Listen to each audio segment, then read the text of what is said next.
ममता को काम करने का शौक था। वो खुद के पैसे कमाना चाहती थी। ममता को काम करने का शौक था। वो खुद के पैसे कमाना चाहती थी, जिसके लिए वो कभी कोई काम करती तो कभी कोई। एक बार, अरे ममता, क्यों इतनी मेहनत करती हो? परेशान नहीं होती हो तुम? अरे काहे परेशान होना, सारा दिन घर में करना ही क्या है। खुद के पैसे होते हैं तो कॉन्फिडेंस बढ़ जाता है। लेकिन घर भी तो देखना जरूरी है ना ममता। वो क्या है ना, मैं तुम्हें काम करने से रोक नहीं रहा हूँ, लेकिन प्लीज ये समझो कि घर में तुम्हारा योगदान कितना जरूरी है। चलो, मुझे देर हो रही है, फिर बाद में बात करते हैं। पति ऑफिस चला जाता है और बीवी रह जाती है परेशान। क्या है लाइफ, शादी से पहले माँ पापा ने कमाने नहीं दिया और अब पति। कैसी किस्मत है मेरी। पूजा से बात करती हूँ, वो कैसे मैनेज करती है काम के साथ घर। ममता अपनी बचपन की सहेली पूजा को फोन करती है, जो दूसरे शहर में रहा करती थी। पूजा यार, मेरे पति ने तो काम करने से ही मना कर दिया है। मना कर दिया? क्यों भाई, उसे एक्स्ट्रा इनकम अच्छी नहीं लगती है क्या? अरे नहीं, वो बात नहीं है। वैसे वो बोल रहे थे कि घर से रहकर ही काम करो। अब तू ही बताना, बिना घर से बाहर निकले कैसे पैसे कमाए? तू खाना पैक करने का काम क्यों नहीं करती, या घर में डे केयर खोल ले? क्या है ना, घर पर ही रहेगी और पैसे भी मिलते रहेंगे। हाँ यार, ये तो मैंने सोचा ही नहीं। ठीक है, मैं ऐसा ही करती हूँ। अगले दिन ममता ने सोसाइटी के गेट पर अपना पर्चा चिपका दिया, जिसमें लिखा था, यहाँ घर का खाना मिलता है, साफ सुथरा, कम रेट पर, और बच्चों का डे केयर भी उपलब्ध है। ममता पर्चा चिपकाकर अभी घर पहुंची होती है कि फोन बजता है। अय्या, आम होती साउथ इंडियन, घर का खाना मिलेगा क्या? साउथ का रसम राइस या कर्ड राइस? नहीं, मैं तो उत्तर भारत की हूँ, लेकिन YouTube से देखकर बना सकती हूँ। आप अपना ऑर्डर लिखवा दीजिए ना। अरे नहीं, हमका तो सिर्फ साउथ इंडियन फैमिली मांगता। वो क्या है ना, हमको खाना और बच्चा दोनों रखना है, आपका डे केयर भी होती ना। हाँ, लेकिन आप परेशान ना हो, हम लोगों के घर बच्चा बहुत ही सेफ रहेगा। अरे नहीं जी, वो हमको अपना कल्चर भी तो दिखाना है ना। वो क्या है ना, मैं और ये ऑफिस में होती तो बच्चा कम से कम साउथ इंडियन फैमिली से होना चाहिए ना। खैर, ऐसे ही कोई पंजाबी तो कोई मारवाड़ी फैमिली का फोन आता है और सब एक ही तरह की बात करते हैं। हाथ आए काम को सिर्फ एक छोटी सी बात के लिए हाथ से जाता देख ममता एक आइडिया लगाती है। अब तो आ जाओ कोई भी, मैं ऐसा चक्कर चलाऊंगी कि मेरा काम बढ़ता ही जाएगा। अगले रोज ममता पति से कहती है, क्यों जी, आप कहते हैं ना मैं घर में ही रहूं, तो ठीक है, मैं घर से ही खाना और बच्चों की देखरेख का काम शुरू कर रही हूँ, मुझे कहीं नहीं जाना। अच्छी बात है, देख लो कर सको तो। पति की हाँ सुनते ही ममता मार्केट जाती है और ढेर सारा सामान ले आती है। फिर ममता फोन पर कहती है, अय्या, साउथ इंडियन मांगता जी, हम साउथ इंडियन। दूसरे फोन पर, हाँ जी, अस्सी पंजाबी ही हैंगे, पंजाब दा स्वाद त्वाड़ी प्लेट च परोसेंगे। फिर, अहो मी मराठीच की, मला येते ना मराठी जेवण। अब औरतें घर आती हैं और ममता उनके राज्य के कपड़े पहनकर उनसे मिलती। हाय रे, महालक्ष्मी अय्यर जी आ रही हैं, जल्दी से साउथ इंडियन बन जाओ। हेलो मैडम, कल का खाना बहुत अच्छा बनाई, मेरा बेटा भी आपके घर में बहुत खुश। लेकिन क्या है ना, मैं साउथ इंडिया से, लेकिन मेरे पापा का काम यहाँ होता तो बचपन से यही होती मैं। नो इश्यू, कल का खाना भी बना देना। हेलो एडवांस, मैं बेटा को लेकर अब जाती, कल वापस आती। फिर ममता सोचती है, अरे अब तो करणप्रीत कौर आने वाली है, उसका बच्चा तो अभी सो रहा है, चलो जल्दी से पहले मैं तैयार हो जाऊं। ममता जल्दी से पंजाबी रूप बनाती है कि दरवाजे की घंटी बजती है। अरे मैडम, क्या खाना था, वाह जी वाह, सच में मजा आ गया। मेरे पति ने तो दसा है कि मैं आपसे पंजाबी खाना बनाना सीख लूं। क्यों नहीं, क्यों नहीं। वैसे आपका पुत्र तो सो रहा है, मैं अभी जगा कर लाती हूँ। एक बात दसू, ओ मार गए जी आपको। कल मेरे लिए कोई अच्छा पंजाबी खाना बना लेना, कल भी आऊंगी मैं। ये लो एडवांस। बस अब क्या था, ममता सारा दिन लोगों के बच्चे देखती, उनके लिए खाना बनाती और उनके रंग में रंग जाती जब वो बच्चों को यह खाना लेने आते। क्या बात है ममता, आजकल बड़ा मेकअप करने लगी हो। हाँ, वो क्या है ना, काम ही ऐसा है। अरे खाना बनाने और बच्चों की देखरेख के लिए कौन मेकअप करता है। पर चलो ठीक है, मेकअप करना तो हर औरत का शौक होता ही है। ममता का खेल बराबर चल रहा था, लेकिन एक दिन, अरे मैडम, कल तो मेरे पुत्र ने हद कर दी जी। ममता डर जाती है, क्या किया होगा इसके बेटे ने। अरे उसके दादा दादी को बोलता है वड़कम वड़कम। अरे ये तो हम में से कोई नहीं बोलता जी। हैं? वड़कम क्या होता है, मैं तो जानती भी नहीं हूँ, पर मैं देखती हूँ, कल से मैं ध्यान दूंगी, ठीक है। हाँ जी हाँ, जरा अच्छे से ध्यान देना, ऐसा ना हो कि हमारा बच्चा पंजाबी से साउथ इंडियन बन जाए। बात तो मजाक में आई गई हो जाती है, लेकिन एक दिन हद हो जाती है। अरे मैडम, व्हाट इज अ बल्ले बल्ले? बल्ले बल्ले इज अ पंजाबी वर्ड, मैंने गाने में सुनती। How come my child learn this word? ना ना ना ना, मैं कहीं और जाती बच्ची को लेकर, वो गलत भाषा सीख रहा है ना। तभी महालक्ष्मी अय्यर का बच्चा आ जाता है। तुम्हारी माँ। वो आगे बोलने ही जाता है कि ममता, नो नो बेटा, प्लीज शांत हो जाओ, it's not a good language. Okay aunty, मैं अब नहीं बोलूंगा। देखिए, आपका बेटा मुझे कितना मानता है, मेरे एक बार कहने पर ही मान गया। अय्या, मुझे ना दाल में कुछ काला दिखता, आपका ये गजरा नकली। माँ पर आंटी असली। I love aunty. ये बोलकर बच्चा ममता से चिपक जाता है। देखिए बच्चा कितना मानता है। और फिर आपको मेरे हाथ का साउथ इंडियन खाना कितना पसंद है ना। तभी वहां जोर जोर से चिल्लाती करणप्रीत कौर आ जाती है। अरे मैडम सुनो जी। सामने साउथ इंडियन की गेटअप में ममता को देखकर वो हैरान रह जाती है। आप कैसे, आपको तो शाम को आना था ना। अरे तुसी साउथ इंडियन हो, मुझे तो पंजाबी दस्सा। और ये क्या पहना है, कहीं बल्ले बल्ले करने जा रही हो क्या? बल्ले बल्ले? अय्या, तो ये माजरा है, यहाँ तुम्हारा भी बेटा है। हाँ जी हैगा ना।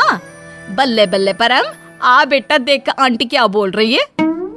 दोनों के बच्चे गले में हाथ डालकर आते हैं। माँ, ये मेरा बेस्ट फ्रेंड है, ये मेरे साथ रहता है तो मुझे आपकी कमी नहीं लगती। तभी महालक्ष्मी अय्यर का बेटा बोलता है, माँ, आंटी बहुत अच्छी, मेरा फेवरेट रसम राइस वो आपसे भी अच्छे बनाती। माँ, हम तो यहीं रहेंगे, आप लोग आंटी को बोलो कि हमें यहाँ रहने दे। दोनों औरतें एक दूसरे को देखकर कहती हैं, ठीक है मैडम, हम लोगों को समझ में आ गया कि हम जिस देश में रहते हैं वहाँ विविधता इतनी है कि हम किसी एक कल्चर को ही सही नहीं बोल सकते। अय्यो, और अब आपको ना इतने कपड़े बदलने की जरूरत नहीं है। आपका काम के प्रति डेडिकेशन इतना है कि हमें अब कोई प्रॉब्लम नहीं है। ममता खुश हो जाती है और उसका काम घर से ही बहुत अच्छा चल पड़ता है। अब दुनिया में हर इंसान के अपने अपने शौक होते हैं, वैसे ही यशोदा देवी का भी अपना एक शौक है ऑनलाइन चीज़ें खरीदने का। अब चाहे उसे उस सामान की ज़रूरत हो या ना हो, लेकिन अगर उसे वो खरीदना है तो वो उसे खरीद कर ही रहेंगी, चाहे दुनिया इधर की उधर हो जाए। लेकिन यशोदा अपनी ऑनलाइन शॉपिंग करने से कभी नहीं रुकेगी। अरे आओ आओ सुमित्रा, आओ, बड़े दिनों बाद आई। आज घर में क्या ख़त्म हो गया, चीनी या चाय पत्ती?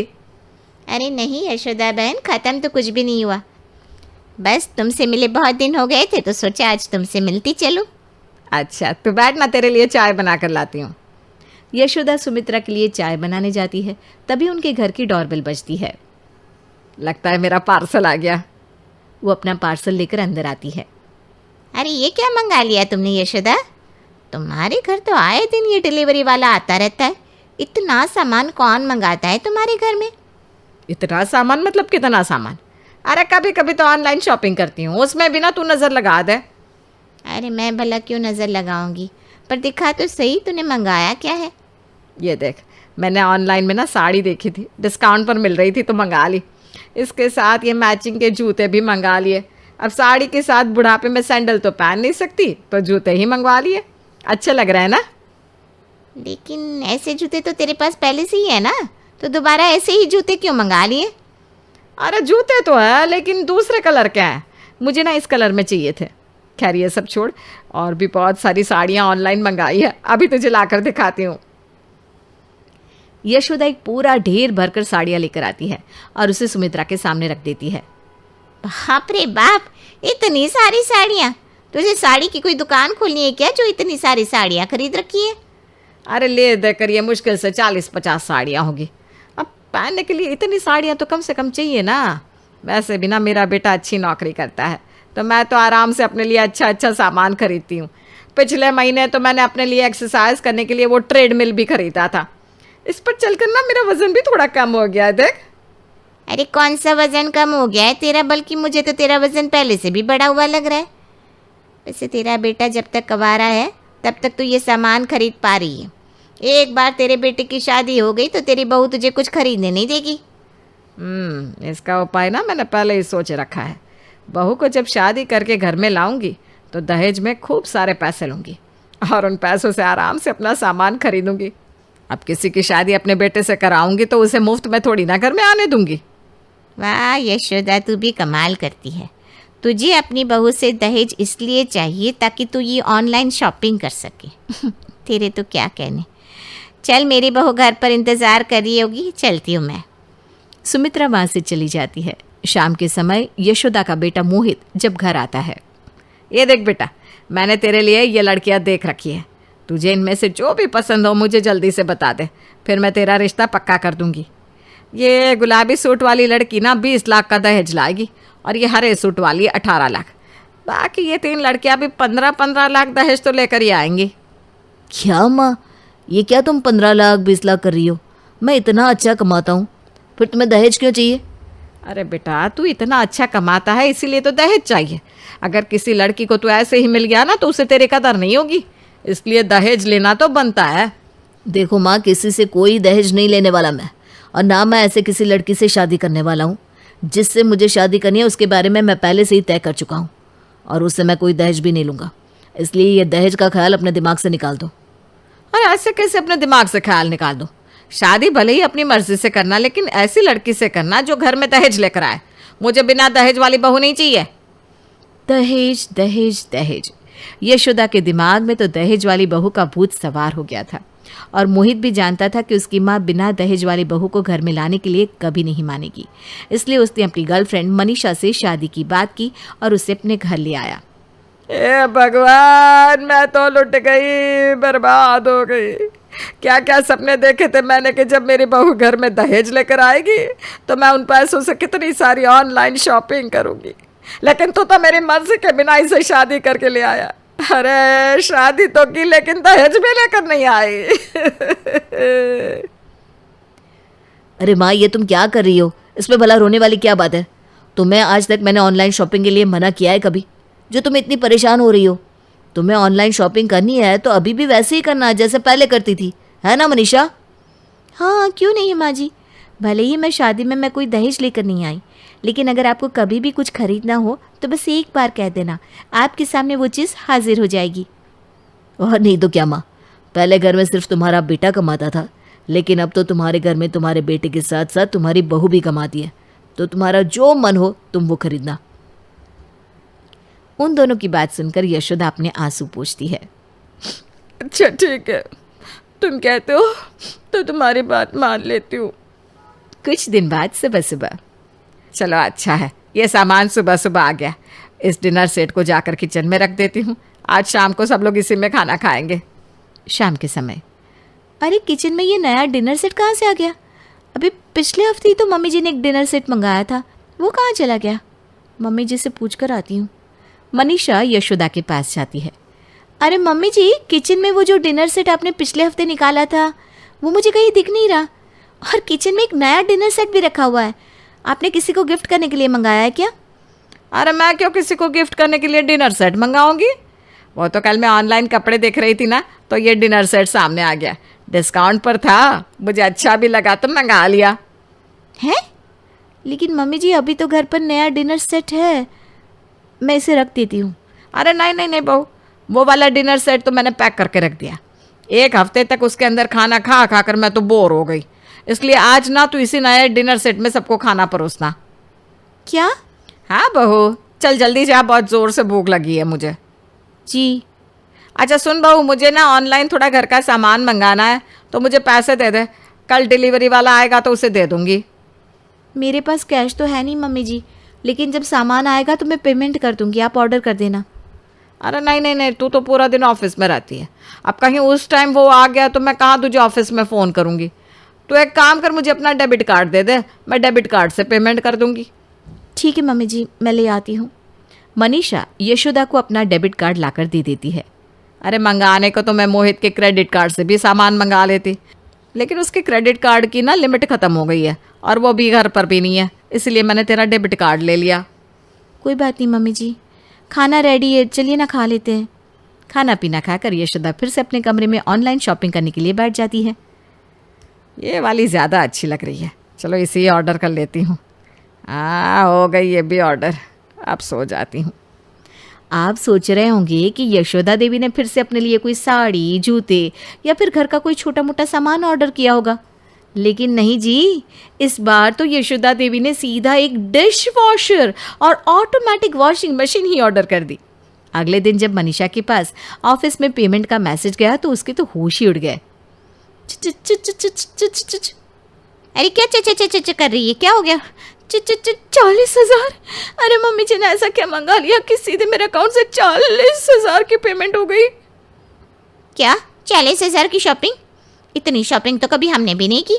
ऐसा तेरी सासू माँ ने क्या खरीद लिया? अब वो तो घर जाकर ही पता चलेगा। मनीषा घर जाती है और अपनी सासू माँ से इस बारे में पूछने ही वाली होती है कि तभी मोहित भी घर आ जाता है। हॉल में वो ब्रांड न्यू डिश वॉशर और वॉशिंग मशीन देखकर चौंक जाता है। अरे घर में ये डिश वॉशर और वॉशिंग मशीन किसने मंगा लिया? घर पर वॉशिंग मशीन तो पहले से ही थी, और बर्तन धोने के लिए तो काम वाली आती है, फिर तुमने ये नया सामान क्यों मंगा लिया मनीषा? ये सामान मैंने नहीं बल्कि मम्मी जी ने मंगवाया है, और ये तो मुझे भी समझ में नहीं आ रहा कि मम्मी जी ने ये सामान क्यों मंगवाया है। हाँ माँ, घर में ये सब मंगाने की ज़रूरत क्या थी? अभी पिछले साल ही तो हमने नई वॉशिंग मशीन ली थी, और घर में डिश वॉशर होगा तो काम वाली घर में आकर क्या करेगी? हाँ बेटा, इसीलिए ना मैंने काम वाली को काम से हटा दिया। वैसे भी वो बर्तन ठीक से साफ़ नहीं करती थी, और मैं नहीं चाहती कि मेरी बहू जॉब से आकर बर्तन धोए, तो मैंने ना ये डिश वॉशर खरीद लिया। और वॉशिंग मशीन जो हमारे पास थी ना, वो ऑटोमेटिक नहीं थी, इसलिए ऑटोमेटिक वॉशिंग मशीन तो मंगानी थी तो मंगा ली। यशोदा देवी की बात सुनकर अब वो दोनों बेचारे कहे तो क्या कहे वो तो एक दूसरे की शक्ल ही देखते रह जाते हैं। इसी तरह आए दिन यशोदा देवी कुछ न कुछ मंगाती रहती, जिससे धीरे धीरे उसकी बहू भी परेशान होने लगी थी। लेकिन मोहित की वजह से उसने कभी अपनी सास को कुछ नहीं कहा। तभी एक दिन, अच्छा सुनो मनीषा, आज मेरे कुछ दोस्त डिनर पर आ रहे हैं। हमारी एनिवर्सरी की पार्टी पेंडिंग थी ना, तो उन्होंने कहा कि आज वो हमारे घर पर ही आकर डिनर करेंगे, तो तुम सबके लिए अपना स्पेशल वाला खाना बना लेना। ओके। मनीषा सबके लिए खाना बनाकर तैयार करती है। जैसे ही यशोदा देवी को इस बारे में पता चलता है कि मोहित के दोस्त डिनर पर आ रहे हैं, तो वो भी ऑनलाइन अलग अलग तरीके की डिशेस ऑर्डर कर देती है। अरे भाभी जी, इतना सारा खाना, हमारे लिए इतना परेशान होने की क्या ज़रूरत थी? आपने तो हमारे लिए पूरे 56 भोग बना दिए। इतना खाना तो हम लोग खा भी नहीं पाएंगे। अरे नहीं बेटा, बहू ने तो तुम्हारे लिए मलाई कोफ्ता, पालक पनीर, पुलाव, रायता, लच्छा पराठा और सेवैयाँ बनाई है। ये बाकी का खाना तो मैंने तुम लोगों के लिए ऑर्डर किया है। तुम लोग इतने टाइम के बाद घर पर आए हो, अच्छे से खाओ। हाँ अच्छा, बिल्कुल आंटी, अच्छे से खाएंगे, आप भी खाइए। हाँ बेटा। अच्छा मोहित बेटा, तुम मुझे ना 3,000 रुपये दे दे, मैंने कुछ सामान मंगवाया है जो कल आ जाएगा। मैं तुझसे पैसे लेने भूल जाऊँगी, अभी दे देना। हाँ हाँ माँ, बस अभी खाना खाकर देता हूँ।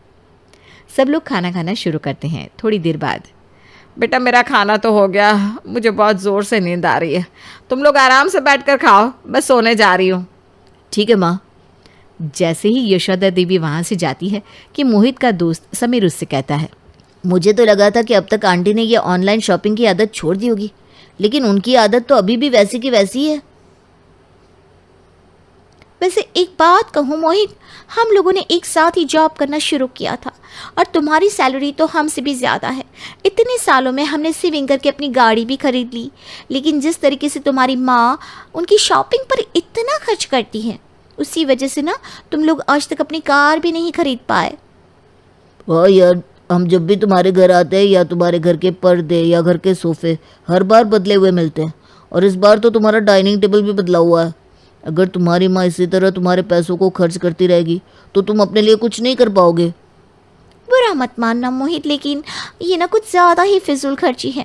हम समझते हैं तुम अपनी माँ को कभी कुछ खरीदने से मना नहीं करते, उनकी खुशी चाहती हो, लेकिन ये कुछ ज़्यादा ही है। तुम्हें अपनी और मनीषा के बारे में भी थोड़ा सोचना चाहिए। अरे यार, ये सब तुम क्या सोचने लग गए? और हम दोनों अपने बारे में भी बहुत सोचते हैं। हमारे पास किसी चीज़ की कोई कमी नहीं है। और बात रही गाड़ी की, तो आज नहीं तो कल खरीद लेंगे, लेकिन उससे पहले मैं अपनी माँ की हर ख्वाहिश को पूरा करना चाहता हूँ। माँ घर में जो कुछ भी मंगाती है उसका इस्तेमाल हम सब तो करते हैं, ये कोई फिजूल खर्ची नहीं है। तुम्हें तो कुछ भी समझाने का कोई फ़ायदा नहीं है। कल को जब तुम्हारी माँ की फिजूल खर्ची की आदत से तुम्हारे पास कोई सेविंग्स नहीं रहेगी ना, तब जाकर तुम्हें हमारी बातें समझ में आएंगी। खैर, बाकी तुम्हारी लाइफ है, डिसीजंस तुम्हारे हैं। मनीषा को भी उन सब की बात कहीं ना कहीं ठीक लगती है, लेकिन उन सब के सामने वो मोहित को कुछ कहती नहीं। पर उन सब के जाने के बाद, अरे अब तुम्हें क्या हो गया? तुम क्यों इस तरह मुंह फुलाकर बैठी हो? मैं मुंह फुलाकर नहीं बैठी हूँ मोहित, लेकिन आज तुम्हारे दोस्तों ने जो सब कहा ना, वो कहीं ना कहीं ठीक ही था। देखो, मेरे लिए जैसी मेरी माँ है वैसी ही तुम्हारी भी माँ है। ये तो तुम भी अच्छी तरह जानते हो कि आज तक मैंने कभी मम्मी जी को उनकी पसंद की कोई चीज़ लेने से मना नहीं किया। उन्होंने जिस चीज़ पर हाथ रखा वो चीज़ हमने उनके लिए ले ली। पर घर में सब चीज़ होते हुए भी बार बार उन चीज़ों को मंगा कर फिजूल खर्ची करना, ये तो बिल्कुल भी ठीक नहीं है। कल को हमारे बच्चे होंगे, हमें उनके लिए भी तो सेविंग्स करनी चाहिए। मम्मी जी कभी तो इस बारे में थोड़ा सोचे। देखो मनीषा, हम दोनों की जॉब बहुत अच्छी है और हम दोनों हर महीने इतनी सेविंग तो कर ही लेते हैं जो फ्यूचर में हमारे काम आ सके। और बात रही माँ की, तो उन्होंने हमेशा मेरी हर ख्वाहिश को पूरा किया है। हमेशा से ही उन्होंने कभी मेरे लिए किसी चीज़ की कमी नहीं छोड़ी। तो अब पापा के चले जाने के बाद मैं उन्हें किसी भी चीज़ के लिए मना कैसे कर सकता हूँ? जिस माँ ने कभी मुझे किसी चीज़ के लिए मना नहीं किया, तो मुझे भी उसे किसी चीज़ के लिए रोकने का हक नहीं है। क्या सिर्फ माँ बाप ही अपने बच्चों के शौक पूरा कर सकते हैं? क्या उनके बच्चे बड़े होने के बाद उनके शौक को पूरा नहीं कर सकते? इस बात का अब मैं क्या ही जवाब दूँ।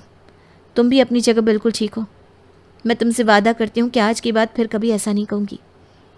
यशोदा देवी उन दोनों की सारी बातें सुन लेती है, लेकिन अपने बेटे बहू की बातें सुनने के बाद उसके कलेजे को कहीं ना कहीं ठंडक पहुंचती है कि वो दोनों उसकी भावनाओं की कद्र कर रहे हैं।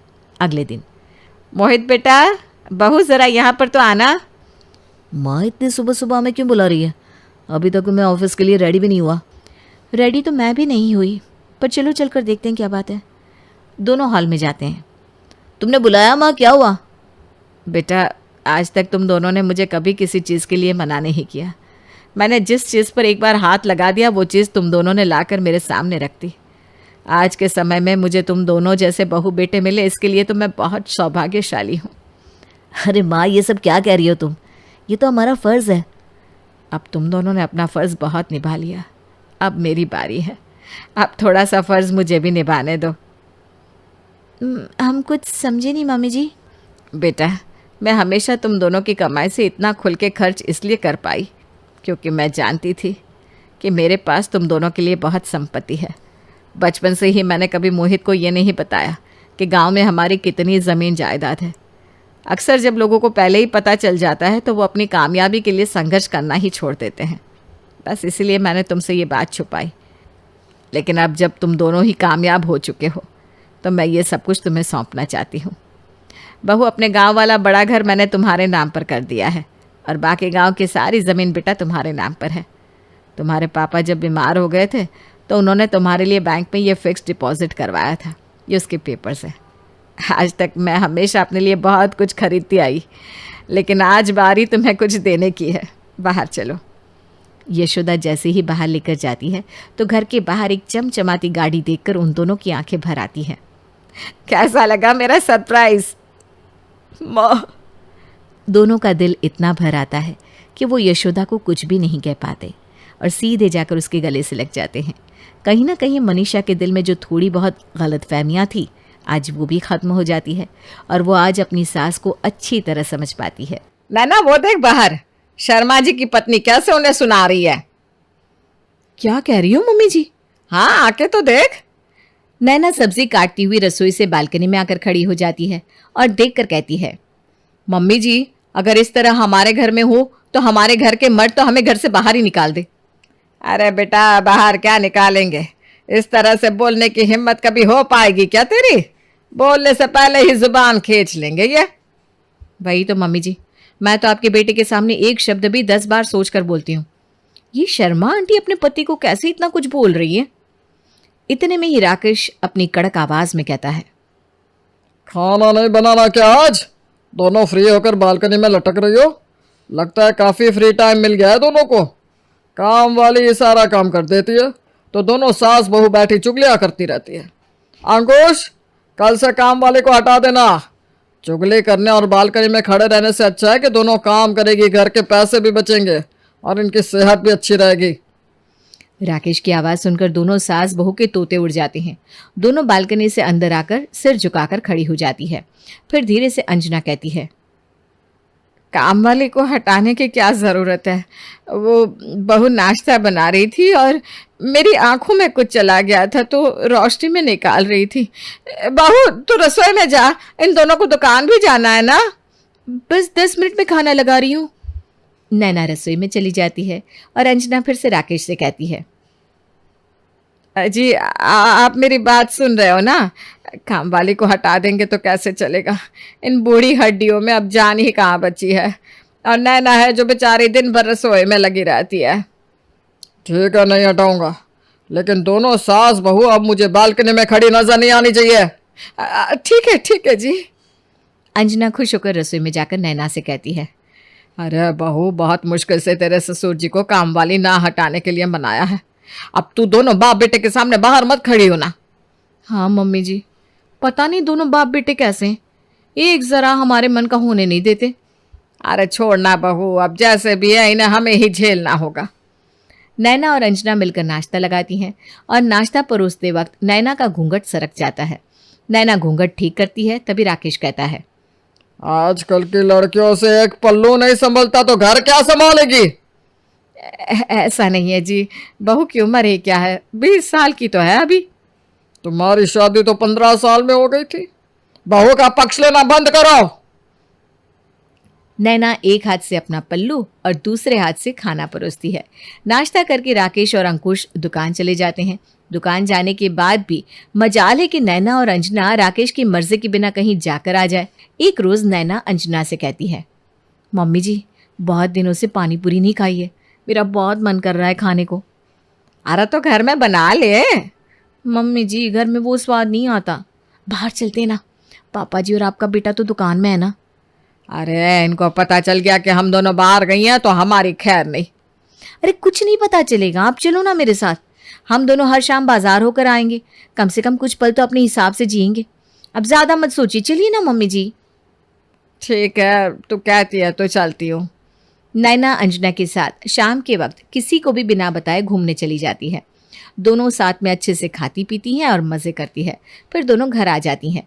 घर आकर नैना अंजना से कहती है, मम्मी जी आप ना बेकार में इतना डर रही थी, कुछ हुआ क्या? नहीं ना?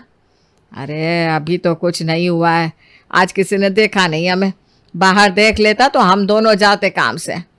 अरे मम्मी जी किसको इतना समय है कि हम दोनों को देखेगा, आप रिलैक्स रहो, आज की तरह अब तो हम दोनों रोज जाएंगे शाम को। अंजना भी बहुत दिन के बाद खुश होती है। हमारे यहाँ जहाँ हर घरों में औरतों की चलती है, वहीं अंजना के घर में उसकी या किसी भी औरत की नहीं चलकर बस घर के मर्दों की ही चलती है। आज तो किसी तरह दोनों सास बहू बच जाती हैं, लेकिन अब दोनों रोज शाम को घूमने निकल जाती है। एक रोज जब शाम को नैना और अंजना पानीपुरी के ठेले पर होती है, तभी वहां पर राकेश और अंकुश भी आ जाते हैं। दोनों को देखकर नैना और अंजना के होश उड़ जाते हैं और दोनों चुप्पी साध लेती है। तभी पानीपुरी वाला कहता है, मैडम आप दोनों खा क्यों नहीं रही है? पूड़ियाँ गल रही है। तभी हिचकते हुए धीरे से अंजना कहती है, भैया हमारा हो गया और नहीं लेना। मैडम आप दोनों ने खाया ही कहाँ है? जब आई हो तो खा लो। खाना नहीं था तो तुम दोनों को आना नहीं चाहिए था। नैना और अंजना डर डर कर खाती हैं। नैना का पुचका सरक जाता है। राकेश की आंखें देखकर दोनों सास बहू का खून सूखने लगता है। चलिए, अगर दोनों का खाना खत्म हो गया है तो घर चले। अंकुश, पैसे देकर गाड़ी में आ जा। चारों घर के लिए निकलते हैं। माँ, आज तक तुम कभी इस घर से इस तरह नहीं निकली। यह सब नैना ने ही तुम्हें सिखाया होगा। हमारी इज्जत की फिक्र नहीं है आप दोनों को। बिना गाड़ी के इस तरह घूम रही थी मार्केट में, वो भी इस बारिश के मौसम में। पैर फिसल जाता तो। नाना, तुम में एक जरा बुद्धि नहीं है। नैना ने कुछ नहीं किया है बेटा। अंकुश, घर चल, बातें वहीं होगी। सब चुप्पी साध लेते हैं। घर जाकर राकेश अंजना से कहता है, तुम जो कर रही हो बहुत अच्छा कर रही हो। राकेश बिना खाए पिए ही सो गया। अगले दिन राकेश खुद घर पर ही रुक जाता है और अंकुश को दुकान भेज देता है। मैंने थोड़ी छूट क्या दी थी तुम दोनों को? खुद को घर की मालकिन समझने लगी। तभी नैना के मायके से उसका भाई आता है। अपने भाई को देखकर नैना की खुशी उसकी आंखों में चमकने लगती है। भाई, तुम आए और मुझे बताया भी नहीं। वो दीदी, मैं यहाँ ऑफिस के काम से आ रहा था, सोचा तुमसे मिलता चलूं। तुम जाओगी ना तो मैं भी चलूंगी तुम्हारे साथ। ठीक है, चल लेना, अभी तो मुझे जाने दो। नैना अंजना से कहती है, मम्मी जी, मैं शाम को अपने भाई के साथ मायके चली जाऊं? बहू, इस घर में मेरी कहाँ चलती है। तो अंकुश से ही पूछना, नहीं तो वो बेकार में ही तेरे भाई को इतना सुना देगा। आप सही बोल रही हो। नैना अंकुश को फ़ोन लगाकर कहती है, अंकुश, क्या मैं अपने भाई के साथ मायके चली जाऊं? बहुत दिन हो गए मैं मायके नहीं गई हूँ। अरे अभी जाने की क्या जरूरत है, बाद में चली जाना। चलो अब काम करने दो। अरे जाने दीजिए ना, बहुत याद आ रही है मुझे माँ की। इतनी याद आती है तो वहीं रह जाना था, आने की जरूरत क्या थी? ये क्या कह रहे हैं आप? ऐसे कैसे मैं वहां रह सकती हूँ? तो फिर चुपचाप से यहीं पड़ी रहो। नैना फूट फूट कर रोने लगती है। मम्मी जी, कब तक ऐसे ही चलेगा? हम औरतें अपना मन कब तक मार कर रहेगी? क्या सुमित देवर जी भी इन्हीं दोनों की तरह है? नहीं, मेरा सुमित तो एकदम अलग है। वो लाखों में नहीं करोड़ों में एक है। बहू, थोड़ी शांति रख। जिस तरह मैंने इतने दिन गुजारे हैं तुझे भी गुजारने होंगे। कल सुमित घर आ रहा है। मम्मी जी, अब मुझसे और बर्दाश्त नहीं होता। सांस भी लो तो पूछ के लो। भगवान करे कोई ऐसी आए इस घर में जो इस घर के नक्शे को ही बदल कर रख दे। मम्मी जी, सुमित की शादी मत करना आप, वरना उसके पीछे जो आएगी ना, उसकी किस्मत भी हमारी तरफ फूट जाएगी। अरे मैं कौन होती हूँ इस घर में कोई फैसला लेने वाली? तुम्हारे पापा जी सुमित के लिए लड़की देख ही रहा है। शाम को हर्ष वापस से नैना के घर उससे मिलने आता है और हॉल में बैठ जाता है। नैना अपने भाई को मिठाइयाँ देने के लिए जोमेटो से ऑर्डर कर देती है।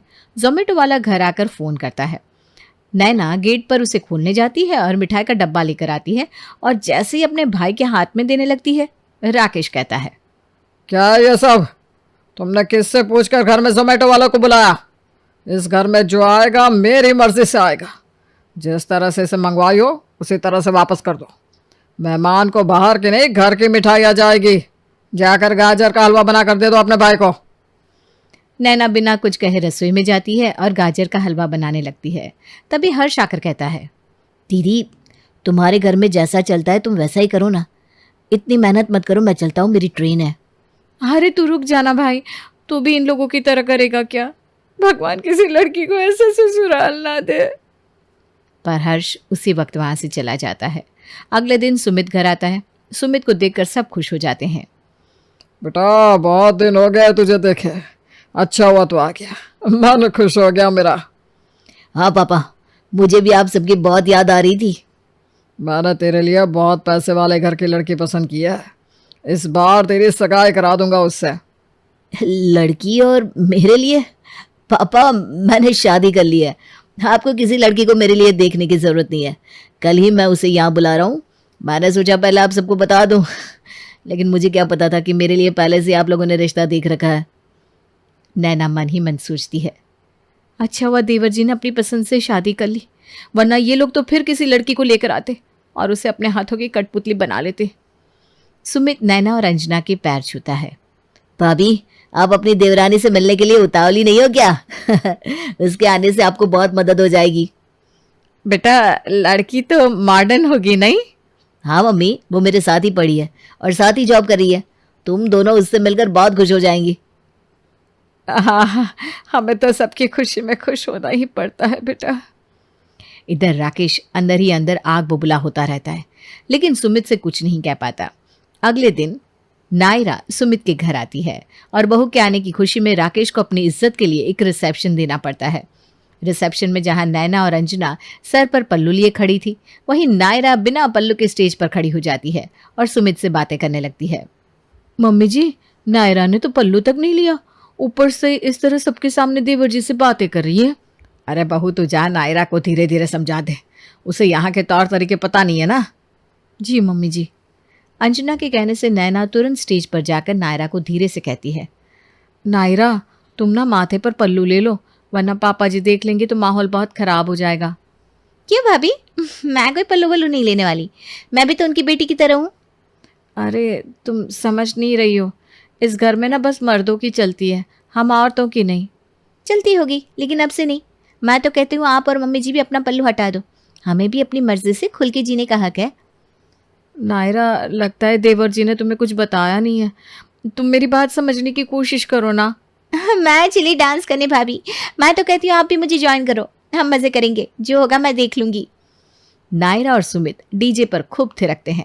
राकेश का तो खून गर्म हो जाता है और वो पार्टी खत्म होते ही नायरा पर चिल्लाकर कहता है, लगता है सारी तमीज मायके में ही रखा ये। बहुओं को किस तरह से रहना चाहिए पता नहीं है क्या? सुमित, कैसी लड़की उठाकर ले आया है तू, जिसको ये तक नहीं पता कि 4 लोगों के बीच माथे पर पल्लू रखना जरूरी होता है। तुझे क्या अपनी बीवी को कंट्रोल करना सिखाना होगा? पापा जी, क्यों करूं मैं ऐसे कंट्रोल? इसने क्या ही गलत किया? सबको हक है अपनी जिंदगी जीने का। पापा जी, इज्जत बहू को दबाने में नहीं होती। मेरी जगह आपकी बेटी होती तो क्या आप उसे भी पल्लू में रहने को कहते? तू मुझसे जबानदारी मत कर, समझी? मैं औरतों के मुंह नहीं लगता। सुमित और नायरा अपने कमरे में चले जाते हैं। सुमित, मैंने देखा मम्मी और भाभी पापा जी से बहुत डर के रहती है। पापा जी और भैया को तो सबक सिखाना होगा, खुद को पता नहीं क्या समझते दोनों, जैसे औरतों का कोई वजूद ही नहीं है। अरे मैडम, शांत हो जाइए। मैंने इसीलिए तो तुमसे शादी की ताकि तुम मेरे घर का तख्ता पलट कर दो, वरना पापा मेरी शादी किसी सीधी सादी भाभी की तरह लड़की से कर देते। आप देखो मैं क्या करती हूँ। अगली सुबह नायरा अंजना और नैना के पसंद का नाश्ता बनाती है और अंजना से कहती है, मम्मी जी, आप और भाभी जी सबके साथ बैठकर नाश्ता कर लीजिए। नहीं बहू, सब मर्द खा लेते हैं ना, फिर हम तीनों एक साथ बैठकर खाएंगे। क्यों मम्मी जी, आप बैठो ना, मैं सबको खिलाकर खाऊंगी, बैठो। नायरा अंजना और नैना को खाने के टेबल पर सबके साथ बिठा देती है। राकेश नाश्ता देखकर कहता है, नाश्ता मुझसे पूछे बिना कैसे बन गया? हटाओ इस सबको, इन सब से पेट भरता है क्या? सुमित, तुमने अपनी पत्नी को इस घर के नियम नहीं बताया क्या, जो वो सब कुछ अपने मन से कर रही है? इतना ही उसे अपने मन का करना है तो अपने मायके में रहे, यहाँ नहीं। भैया ऐसा नहीं है, वो माँ को बहुत दिनों से इडली खाने का मन कर रहा था तो आज नायरा ने उनकी पसंद का बना दिया। इस घर में मर्दों की पसंद चलती है, इडली से कोई पेट भरता है क्या? तुम भी औरतों की तरह बातें करने लगे। सुमित, तू भी औरतों की तरह घर पर ही रहना अब, क्योंकि तू उनकी तरह ही बातें करने लगा है। चल अंकुश, दुकान का वक्त हो रहा है। आते वक्त सुमित के लिए चूड़ियां भी लेते आना। अब यह भी इन औरतों की तरह बीच में बैठा रहेगा ना। अंकुश और राकेश बिना नाश्ता किए ही घर से चले जाते हैं। अंजना कहती है, बहू, मर्दों का घर से भूखे जाना सही नहीं होता, कल से तेरे पापा जी की पसंद का खाना ही बना देना। मम्मी जी, एक दिन में कुछ नहीं हो जाएगा, हम औरतों की कीमत उन्हें भी समझ में आनी चाहिए। जब देखो औरतों को ताना देते रहते हैं। आप टेंशन ना लो और आराम से खाना खाओ। नायरा अब हर चीज़ में अपनी मनमानी करती है और हर जगह अंजना और नैना की पसंद को पहले रखती है। ये सब देखकर राकेश और अंकुश कहते हैं, औरतें बस यही कर सकती है, क्योंकि उनकी बुद्धि तो घुटने में होती है। जो काम ये करती है वो काम काम वाली भी कर सकती है। सबकी सब अपने मायके चले जाओ, मैं काम वाली रख लूँगा। हाँ पापा जी, ये सही रहेगा। काम वाली के रहने से हमें भी राहत हो जाएगी, वरना दिन भर कभी कपड़े आयरन करो, कभी खाना बनाओ, ये साफ सफाई तो सब कुछ सजा के रखना। हाँ, वैसे काम वालियों के हाथों का खाना खाना बहुत मुश्किल है लेकिन हम औरतों को तो आदत होती है ना किसी भी माहौल में डलने की, तो मैं तो कुछ भी खा लूंगी। बस! किसी ने ऊंची आवाज में मेरे सामने बोलने की हिम्मत नहीं की है और यह मुझसे मुंह लगा रही है। सुमित, अपनी बीवी को लेकर निकल जाओ मेरे घर से। तुम दोनों औरतें मिलकर चुगलियां ही करना। सुमित और नायरा इतना कुछ सुनने के बाद घर से चले जाते हैं। अगले दिन नैना का फोन नायरा को जाता है। वो रोती हुई नायरा से कहती है, नायरा, वो तुम्हारे जीत जी को जेल लेकर जा रहा है। अपनी दुकान में रेड बढ़ गई है। मुझे पता ये लोग जैसे भी है लेकिन टैक्स की हेरा फेरी नहीं करते।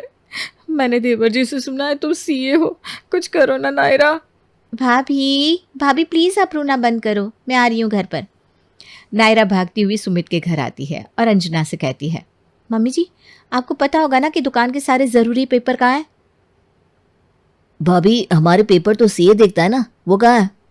भैया, ये सब उसी का किया हुआ है। उसी ने बदला लेने के लिए ये सब किया है और खुद भाग गया है। आप चिंता मत करो, हम देख लेंगे। नायरा दुकान जाकर एक एक माल की एंट्री करती है और पूरी रात जगकर पेपर तैयार करती है। अगले दिन सुबह पहले सारे पेपर के साथ नायरा और सुमित जेल पहुंचते हैं और वहां एक पेपर बाकायदा सबूत के साथ देखकर नायरा कहती है, आप अपने टैक्स ऑफिसर को बुलवाइए और फिर से पेपर देखने को कहिए। Okay madam. टैक्स ऑफिसर्स थोड़ी देर में आते हैं। नायरा उनसे बात करती है और सारे पेपर दिखाकर कहती है, ऑफिसर, आपको गलत इन्फॉर्मेशन मिली थी।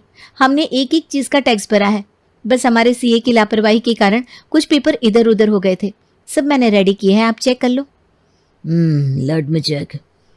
ऑफिसर पेपर चेक करके अंकुश को छोड़ देता है।